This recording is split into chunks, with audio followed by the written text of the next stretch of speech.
for him. He's beautiful like you like. Beautiful. Ay, nugay daw bala si Glip-Slip da, uy. Hi, Twixt. It's Mr. Sabi. So, ganda niya naman po, Ino. Hindi ka pa po sure doon. Sino?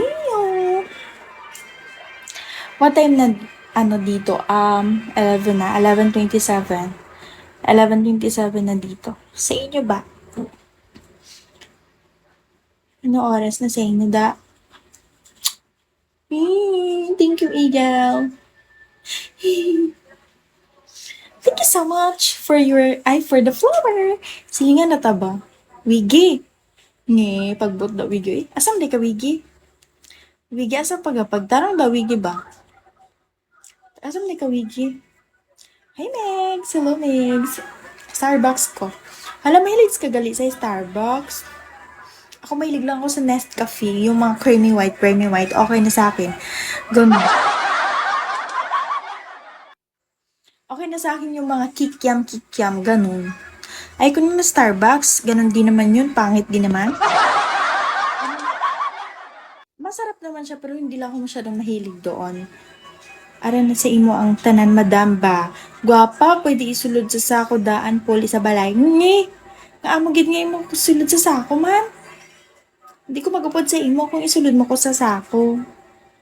Red Ribbon? Hindi rin. Kasi yung mamahalin, siya pa yung hindi masarap. Example, pag kumakain ka ng mamahalin, parang hindi masarap, no? Alam mo yung pag nasa tagilid-gilid lang, ang gilid-gilid lang, ayun pa yung masarap. Napaka-unfair. Ewan ko bakit. Suka. Kasi mo kasi ako. Uy, wag kayong ganyan. Baka mamaya paglalabas ako, no? Bigla akong, hoy, ayoko nang ganun. Takot ako sa mga sulod-sulod sa sako ganyan. Ayoko nang ganun.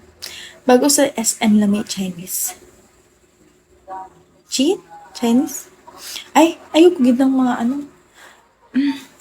mas namit gid kapag lang, yung mga mumurahin. Huy, lamig kayo siya pag lang siya.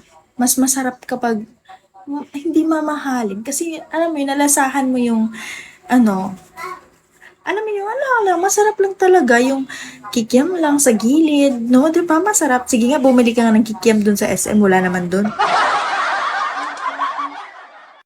Kapag bumili ka ng, dun, may parang, sample, bumili ka ng, parang, kung compare mo lang sa, bumili ka ng itlog dito sa palengke, tapos may itlog din dun sa SM, di ba mas mahal yun?